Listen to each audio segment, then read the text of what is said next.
Amém. Provérbios, capítulo 22, versículo 6.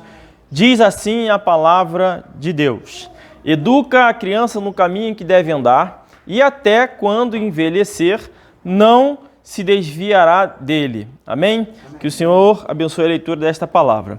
Nós estamos nessa série que se encerra hoje, sobre educação dos filhos, né? Educar a criança no caminho. E eu já abordei muitas questões filosóficas, intelectuais, princípios que nós precisamos estar bem firmes na nossa mente para poder ensinar aos nossos filhos e transmitir para eles sobre verdades que não podem se perder e que estão se perdendo. Mas hoje, para encerrar, achei que fosse prudente ter uma mensagem mais pragmática, no sentido assim, da educação dos filhos, né? Como educar, como disciplinar, de acordo com a idade e tudo mais, dentro daquilo que Deus me permitiu entender à luz da Bíblia, certo? O tema, já disse antes, ele não se esgota, dá para ficar infinitamente falando sobre educação de filhos, é um tema que é interessante, é legal, mas vamos iniciar sobre essa questão pragmática entendendo um conceito, que é um conceito que meu pai sempre falou para mim desde criança, que é da economia de Deus. Ah, o que é isso e tal? É mais ou menos assim, de forma bem rudimentar. A ideia de que Deus vai se revelando aos poucos. Então ele primeiro revela um pouquinho, depois mais um pouquinho, depois um pouquinho. E essa é um princípio que você vai encontrar ao longo de toda a Bíblia. Por exemplo, quando Pedro ele vai iniciar a sua caminhada, ele não tem a fé para que a sua sombra cure as pessoas. Então, primeiro, Jesus vai lá e fala, joga a rede de novo. Aí ele joga, aí ele vai, aí segue. E aos poucos a fé dele vai aumentar. Depois ele não consegue expulsar um demônio. E a coisa até que chega ao ponto que ele anda sobre as águas. E depois ele já está tão assim, espiritualmente fortalecido que até a sombra dele vai curando as pessoas. É um princípio da economia de Deus. Deus dá aquilo que a gente tem capacidade de suportar. Por que isso é importante na educação dos filhos? Porque Deus é Pai. Deus é o nosso Pai. Nós temos a Deus como nosso Pai. Somos filhos, nos tornamos filhos de Deus, nós que aceitamos a Deus. E na Bíblia, Deus começou então a formar um povo desde o início. Então tem todo um processo que Deus utilizou para a formação desse povo. A forma como ele disciplinou o povo que ele estava formando num período é diferente do outro período.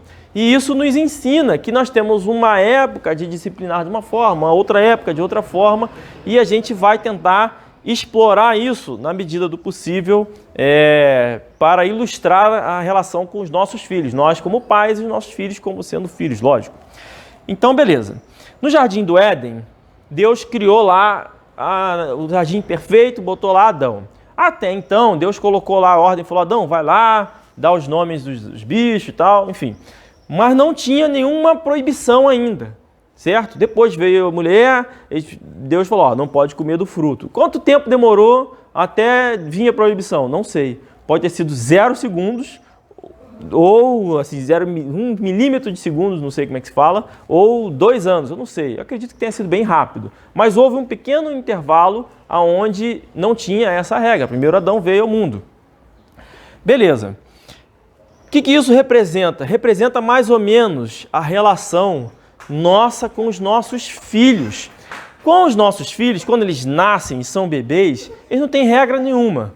Né? Eles estão totalmente inocentes. Qualquer coisa que eles fizerem, não tem como um bebê pecar, porque não tem como mentir, ele não tem como roubar, ele não tem como cometer esses pecados. É nessa relação, ele é inocente, ele está protegido, seguro pelo seio da sua mãe, o seio familiar e tudo mais. Então eu imagino que até ali os seus 9, 10 meses, seja essa relação mesmo de um bebê. O bebê demanda, você atende e fica mais ou menos por aí a relação de pai para filho. Depois começa a ter uma regra. Fala, olha, não pode comer do fruto. É uma regra bem clara. Quantas regras tinha para Adão e Eva? Uma regra. Não pode comer do fruto. Então é uma única proibição. A palavra não pode. Estavam aprendendo a lidar com o não. E aí eu digo o seguinte, a partir desse período, quando o bebê já começa a compreender o não, aí vai dos 10 meses aos 2 meses, 2 anos mais ou menos, ele já vai ter, passado esse período, pleno conhecimento da função e da necessidade de obedecer ao não. O não é fundamental para o bebê, porque se você libera ele no espaço e ele entende algumas regras, não posso pescar no fio, não posso botar o dedo na tomada, sei lá, e não posso puxar alguma coisa da mesa, pode cair alguma coisa em mim. Pequenas regras, não. Se você entende que ele já entende isso, você solta e ele está livre para explorar o que ele quiser. É mais ou menos essa relação. Eu vou dar o exemplo do Noé. O Noé tem 7 meses. Noé é o meu filho, no caso, não o Noé da Bíblia, né? Ele tem 7 meses. Eu já estou ensinando ele a aprender o não.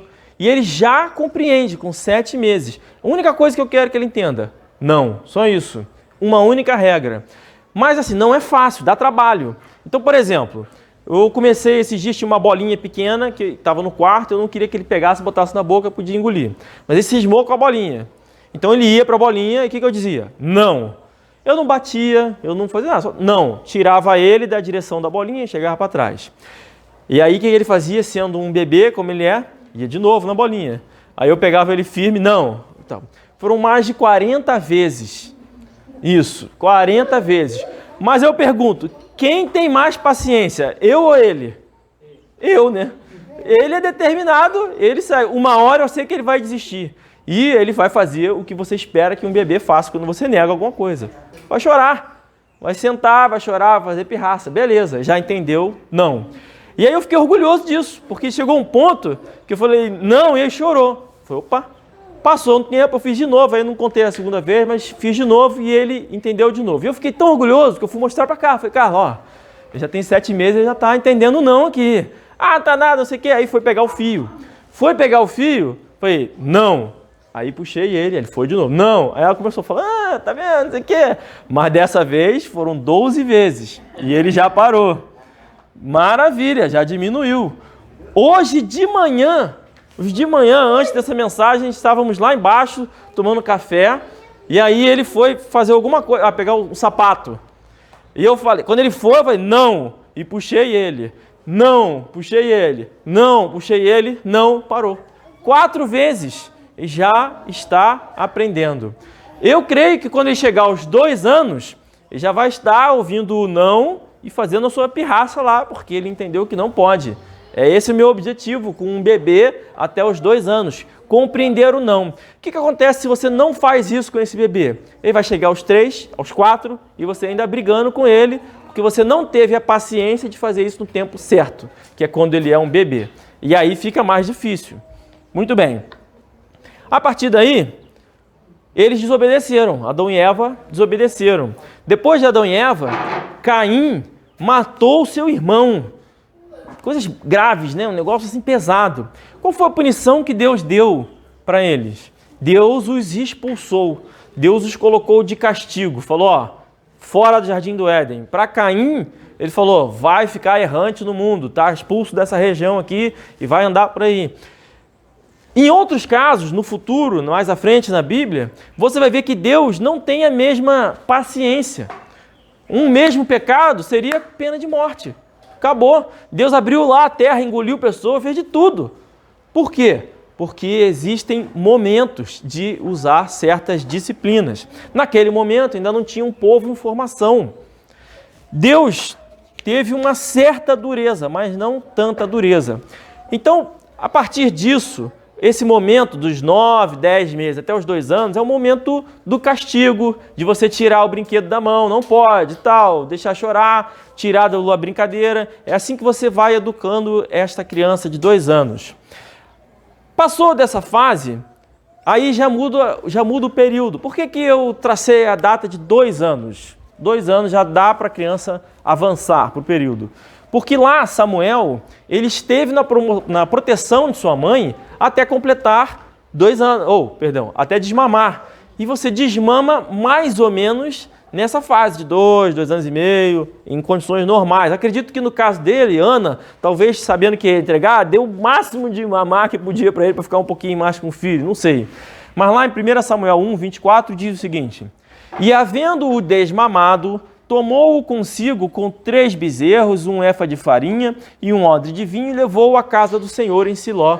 E era um menino ainda muito criança. Então ele era muito pequeno, tinha acabado de desmamar, mas ele já tinha condições de ser entregue a Eli para crescer ali na presença do Senhor. E nós sabemos que ele já tinha condição, eu deduzo que ele já tinha condição pelo ensinamento da sua mãe. Por quê? Porque na relação de Samuel com Eli, a gente vê que desde cedo o Samuel já tinha consciência plena da função do não, ele já obedecia. Deus chamava ele ia até Eli, e ele dizia, não sei o que, volta para a cama. Ele voltava. Então tem vários indícios de uma submissão correta de Samuel. Ele estava dormindo, ele ouviu Samuel, ele levantou e foi lá, eis-me aqui e tal, estava pronto para servir. E é isso que você espera de uma criança. Amém. Mas sabemos que Eli foi um péssimo pai. A gente sabe que Eli foi um péssimo pai. Então quem foi que educou Samuel a ser obediente, a ser decidido, a ter a proatividade, a servir os outros? Foi a mãe dele, provavelmente. Por que eu digo isso? Porque lá em 1 Samuel 2,12 diz, eram, porém, os filhos de Eli, filhos de Belial, não conheciam ao Senhor. Então, com os filhos dele mesmo, ele negligenciou. E os filhos dele se tornaram filhos do diabo, filhos de Belial. Mas Samuel, já desde pequeno, era obediente, estava pronto para servir. Essa é a visão que eu imagino que uma criança, a partir de 2 anos, já tenha condições de entender. Não, eu preciso não ir lá, quando me chamar eu tenho que ir. A partir daí, dos 2 até os 8, 9 anos, começa o período da formação do indivíduo. A formação do indivíduo. Esta é a fase mais importante da formação do indivíduo. E nós sabemos pela Bíblia que aos 7, 8 anos, a criança já é plenamente capaz de assumir grandes responsabilidades. 2 Crônicas 24:1 vai dizer, tinha Joás 7 anos de idade quando começou a reinar, e 40 anos reinou em Jerusalém. E era o nome da sua mãe Zíbia de Berseba.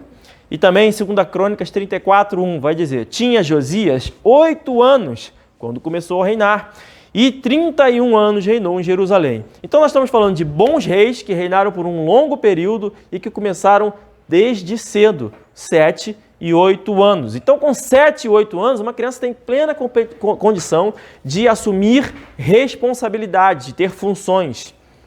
E isso faz parte do processo. Então, por que eu coloco aí 9 anos, mais ou menos? Porque nós não vamos ser ali como Zíbia, né? Que vamos, 7 anos está preparado. A gente não é tão bom pai assim. Então, a gente tem um ano aí de margem de erro, vamos dizer assim, para dar certo.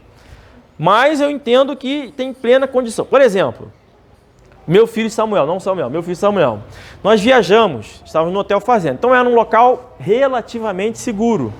Lá, eu dei plena liberdade para ele. Podia fazer o que ele quisesse, ir para onde ele quisesse, desde que seguisse algumas regras. E ele usou da sua liberdade e seguiu todas as regras. Dentre elas, incluía, por exemplo, chegou alguém, ele está sozinho no local, chegou alguém, sai correndo. E ele fez isso, saiu correndo, não quis nem pagar para ver. Ótimo, é assim que tem que ser mesmo. Várias vezes ele quis ir para algum lugar, ele foi falar, posso fazer não sei o quê? Posso fazer não sei o quê? Mostrou que ele já está no caminho de entender que pode receber responsabilidades e cumprir essa responsabilidade. Vai ser perfeito? Ainda não, mas já tem condição. E a gente vai explorar isso aos pouquinhos, andando de bicicleta na rua, já libero ele para fazer um percurso, para tomar decisão, vamos por ali ou por ali. Ele vai tomando e eu espero isso exatamente dele. Só que dos 2 aos 8, 9 anos, a forma como Deus, então, vai disciplinar os seus filhos é diferente. Não é mais o castigo, ao contrário, é uma disciplina extremamente rígida. A mais rígida de toda a Bíblia aconteceu quando o povo de Israel estava em formação.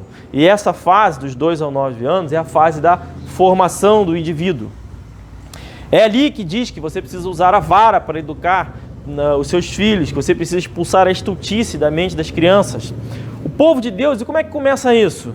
Como é que você progride esse processo de formação? Como Deus progrediu o ensinamento aos seus filhos?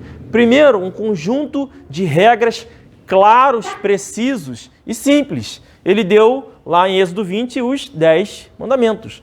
Quais são as regras? 10 regras. 10 mandamentos, bem claros, bem simples. Todo mundo com condição de entender. A mesma coisa é a criança pequena, lá nos seus 3, 4 anos, precisam ter regras. As regras de uma criança de 3 são diferentes das de criança de 4, diferentes das crianças de 5, diferentes das crianças de 6. Toda vez que meus filhos fazem aniversário, eu falo, agora, meu filho, você cresceu um pouquinho, vamos mudar um pouco as coisas, você vai ter mais responsabilidade, você vai ter mais regras a serem cumpridas, eu vou exigir mais de você. E é assim que tem que ser. Junto às regras vem sempre a punição também. E no final da formação do povo de Israel, quando você acabar de ler lá os 5 primeiros livros da Bíblia, quantas regras vai ter no final? 613. Começou com 10 e a coisa vai aumentando, até que no final tem 613 regras. Por quê? Porque na hora da formação, primeiro o povo não tinha condição, capacidade de compreender aquilo ali. Depois ele foi tendo, foi errando, foi sendo punido, foi aumentando. Ó, isso aqui você fez, não pode também, isso aqui também, tal, não pode. É mais ou menos assim com os nossos filhos também. Vai aumentando. E isso é difícil para nós pais, porque a gente meio que esquece que a gente está educando, que a gente está ensinando, que tem uma fase, que tem outra fase. A gente esquece isso. E esse conflito, quem tem mais de um filho, acontece o tempo todo. Por exemplo, uma regra simples que tem na minha casa. A Sara tem 4 anos, o Samuel vai fazer 7 agora, semana que vem praticamente. Então são regras diferentes, mas a gente senta para comer junto. Para o Samuel, ele tem uma regra, ele tem que comer tudo que está no prato. Toda a salada, tudo, não tem discussão. Já a Sara não. Alguma salada já é uma beleza. Por quê? Porque para ela não está debaixo da regra. Eu quero que ela aprenda ainda que tem que comer e tudo mais. Está nesse processo. Quando ela completar 5 anos, a regra muda quanto a isso. Mas por enquanto não. Quando ele tinha 4 anos, ele não precisava comer toda a salada. Mas agora precisa. É uma regra. E são diferentes. E normalmente eu falo, Samuel tem que comer a comida toda. Aí ele fala assim, mas Sara não comeu. Mas Sara não tem a sua idade. Sara não tem a sua maturidade. Você tem, ela não. É diferente de um para o outro. E nós precisamos estabelecer isso. Volta lá, minha filha. Tá bom, tá bom. A partir daí... Tá bom, você gosta de salada, gosta de brócolis. A partir daí, dos 10 aos 15, 16 anos, muda radicalmente a relação. É quando a criança começa a ficar mais ou menos ali adolescente, certo? E a Bíblia tem muitos adolescentes, muitos relatos de muitos adolescentes. E nós percebemos alguns traços em comum a esses adolescentes. Por exemplo, nós temos José, nós temos Davi, nós temos a menina escrava de Naamã, que eu deduzo que seja adolescente.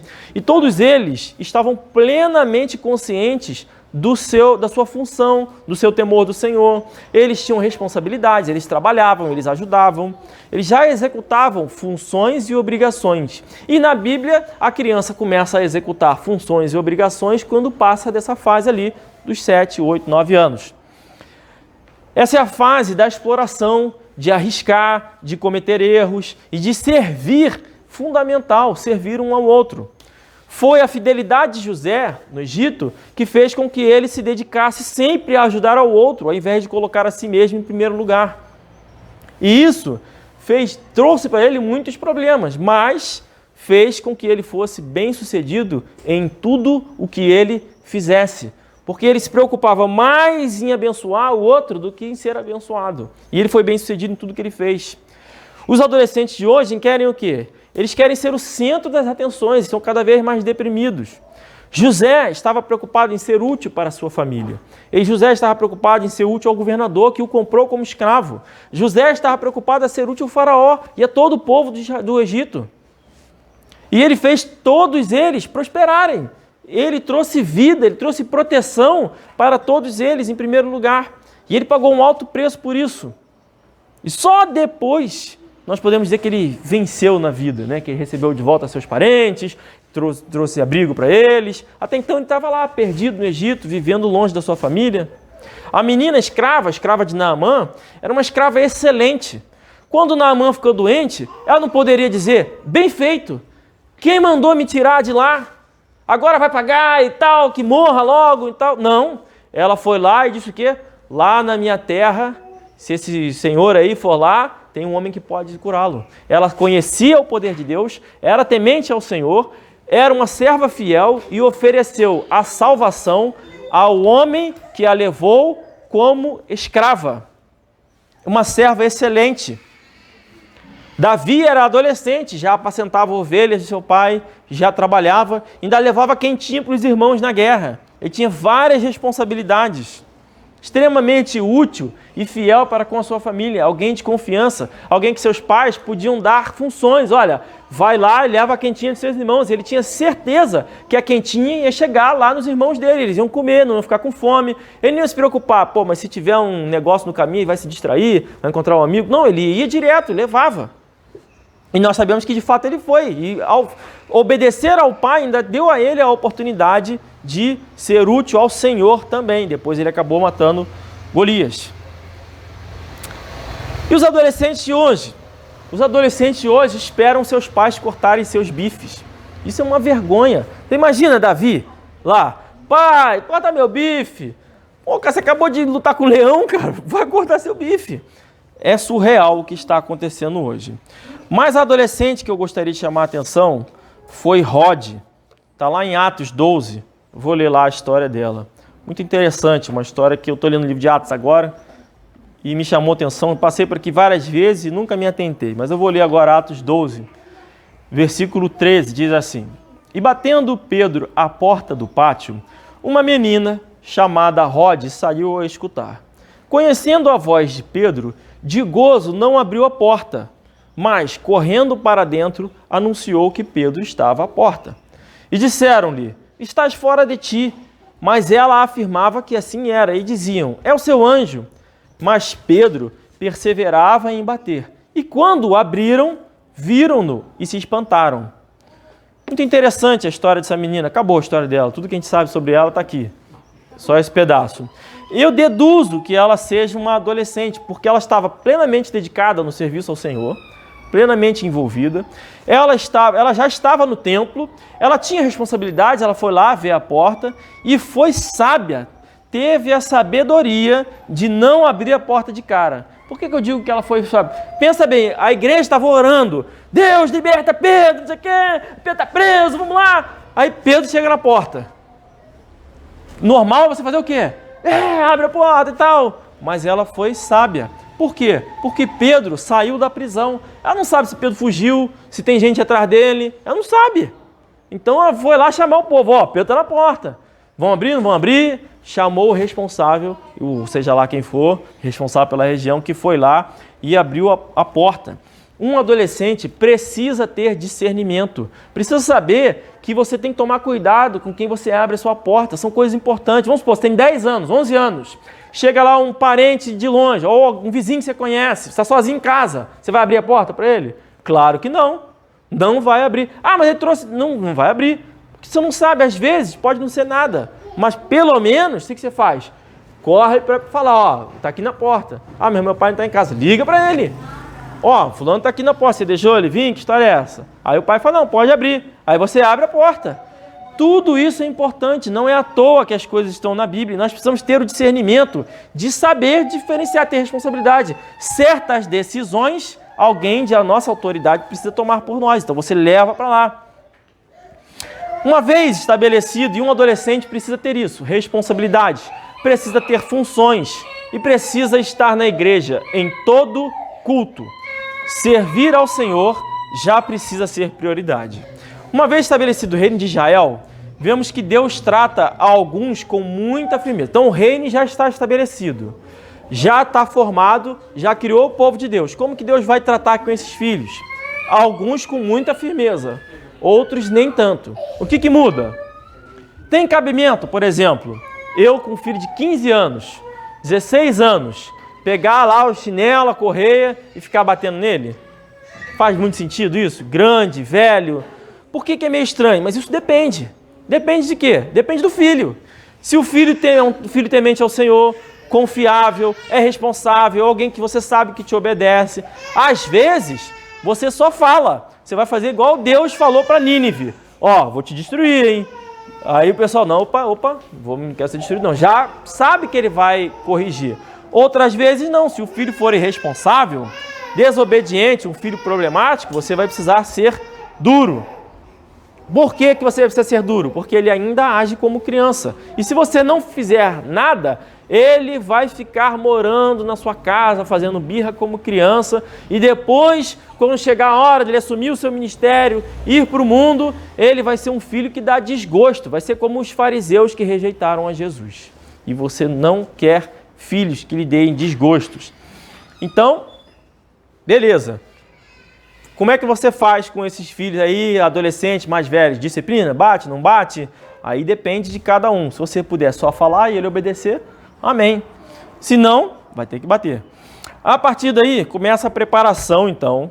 A partir dessa fase, dos 17 anos em diante, começa a preparação. E as crianças estão aqui, prestam atenção nisso. O tempo corre, vocês têm pouco tempo para cumprir algumas funções. Por exemplo, começa a preparação para você estar 100% apto a servir a toda boa obra. A Bíblia diz que você precisa estar pronto para fazer toda boa obra. Isso inclui coisas específicas, como estar casado e ter filhos. Porque lá o diácono precisa ter filhos e o pastor precisa ter filhos. Então, ser toda boa obra inclui esta obra. Então, vamos supor, quando Jesus começou o seu ministério, quando ele tinha 30 anos, ele estava pronto para fazer a obra dele lá, 30 anos. Vamos traçar então 30 anos, a data limite, para você estar pronto para fazer toda a boa obra. Então, antes dos 30, o que você precisa já ter feito? Ter casado e tido pelo menos 2 filhos. Caramba, ficou difícil. Vamos lá. Dos 17 aos 22 anos é a fase que você tem para conhecer sua futura esposa, seu futuro cônjuge. É essa fase. Antes disso, é perda de tempo, vai te atrapalhar na escola, vai te atrapalhar nos estudos e vai te atrapalhar na sua formação. Depois disso, é a fase para você se preparar a isso. Normalmente, a partir dos 26 anos, vai ficar mais difícil arrumar alguém. Porque as pessoas que você conhecer já tem história, ex-namorado, não sei o que, complicação, já está cheio de mania. É mais difícil, não é impossível, é mais difícil. Então é fundamental saber escolher bem entre os 17 e os 22 anos. Existem princípios bíblicos pelos quais você precisa se basear para encontrar o seu cônjuge, o seu marido, sua esposa. Um dia eu vou fazer uma série sobre isso também. Então vamos lá. O pior cenário, qual é o pior cenário para você atingir esse objetivo? O pior cenário é você, estudando ou trabalhando, entra numa faculdade com 22 anos, né? E aí você vai esperar se formar para se casar. Muita gente faz isso, esperar me formar para me casar. Esse é o pior cenário.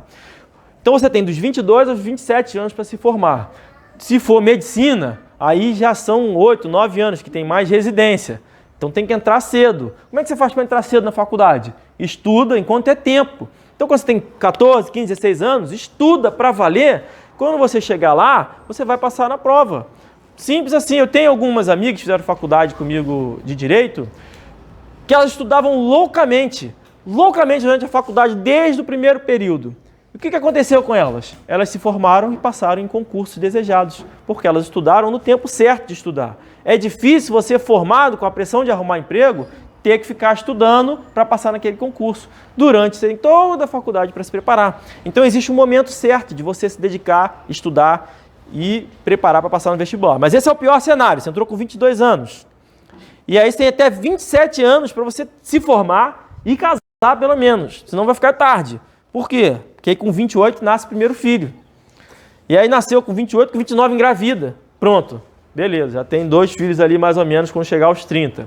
Mas isso é o pior cenário. O ideal, aliás, um pouquinho mais ideal seria o seguinte: passar no vestibular logo com 17, 18 anos. Você estudou para se formar. Por exemplo, às vezes a pessoa fala assim: não, meu filho, você tem que ser pastor. Não é bom você indicar isso para os seus filhos, porque antes de ser pastor, ele tem que casar. Então ele tem que arrumar uma profissão, conseguir construir o seu casamento e tudo mais. Aí depois, orientando, tudo, ele vai poder manifestar a vontade de se tornar um pastor. Mas beleza. 17, 18 anos passou na faculdade. Aí você pode fazer com calma, pode perder um período ou outro. E você tem até os 25 anos para se formar. Com 26 você casa, tem os seus filhos no tempo certo, vai dar tudo certo. Agora, o perfeito seria se casar aos 22, 23 anos no máximo. Mesmo que ainda não tenha terminado a faculdade e tal. Por quê? Vai ter filhos logo e isso tudo é uma bênção. Poxa, mas isso é muito difícil. Como é que eu vou sustentar a minha família? Vou dar 2 exemplos. 2 exemplos, ó. Tinha aqui em casa, trabalhou aqui em casa um ajudante de pedreiro com 16 anos, certo? E ele trabalha como ajudante de pedreiro desde os 13 anos. Ah, não pode, meu Deus, vamos prender esse menino. Tá bom, ele trabalhava e era a realidade deles. Dos 13 aos 16 anos ele trabalhou como ajudante de pedreiro. Como ajudante de pedreiro ele ganhava R$500 por semana. Toda sexta-feira, R$500, são R$2.000 mais ou menos por mês. Já não está tão ruim assim. Beleza. Antes de falar o que mais aconteceu, tem um outro menino que eu conheci agora recentemente, conheci ontem, na verdade, ali no mecânico, meu irmão botou o carro para consertar, eu fui lá ver o carro dele como é que estava. Aí conheci um menino, 15 anos, eletricista de automotivo ali, mexendo no carro, magrinho, parece ter uns 10. Falei, quantos anos você tem? Ele falou, 15. E eu fiquei impressionado, eu falei, cara, como é que o telefone dele não para de tocar, para de tocar. Aí ele falou, não, estou juntando dinheiro, aí falou os projetos dele lá, e ele, novo, dedicado, faz um bom trabalho, todo mundo liga para ele, cobra barato, porque ele tem 15 anos, todo mundo liga para ele. Aí ele com a motinha dele ali, vai para lá, para cá, não sei o quê, fazendo serviço direto. Beleza. O que esses dois meninos, já sendo, têm a nos ensinar? Muita coisa. Mesmo sem saber, eles aplicam em suas vidas princípios bíblicos da administração financeira, do uso do dinheiro e já prosperam. E aí eles estavam contando, né? Conversei com um, conversei com o outro, não vou dizer quem é quem não, mas eles estavam dizendo, olha, um já comprou 2 kitnets, comprou terreno, construiu 2 kitnets, faz um monte de negócio lá com cavalo, com não sei o quê, e já tem uma renda ali com as kitnets dele.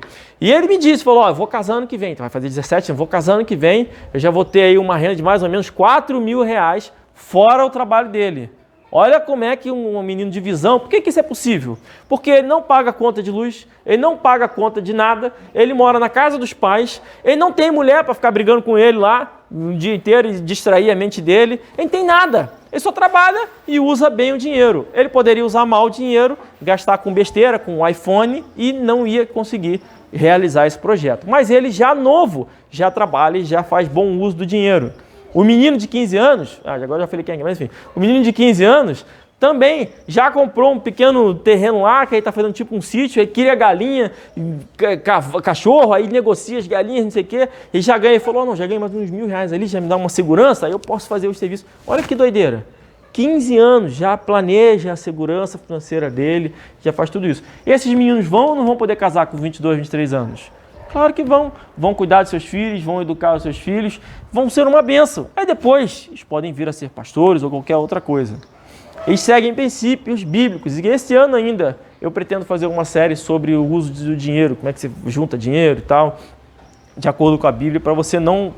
Assim, Deus pode tirar tudo de você, né? Na hora que Ele quiser, pode fazer igual o Jó. Mas pelo menos você vai estar ali dentro da regra ali. Aí é a vontade de Deus que vai se manifestar. Bom, encerrou. Como eu disse, a mensagem é extremamente pragmática, direta. Eu espero e eu acredito que se nós nos dedicarmos a aplicar os princípios que foram ensinados, não desliga ainda não, ensinos que foram expostos através da Bíblia, nenhum dos nossos filhos vai se desviar do caminho. Todos os nossos filhos vão ser salvos e vão continuar no caminho, sem se desviar. Então o que eu aconselho? Volta lá nos vídeos, assiste, anota os versículos, aprofunda alguma coisa, busca outros versículos, adequa aquele texto, aquele ensinamento à sua realidade, ao que está ali, muda alguma coisa, se aprofunde, porque é o trabalho mais importante que nós temos, é cuidar dos nossos filhos. Eu creio que os nossos filhos vão, não só, eles vão além de permanecer no caminho, eles vão prosperar no caminho, vão levar outras pessoas para o caminho, vão edificar sua casa no caminho, vão edificar sua igreja no caminho, suas famílias, e vão nos dar netos que vão ser criados no caminho e permanecer no caminho até quando eles crescerem. Amém? Amém. Bom, amém.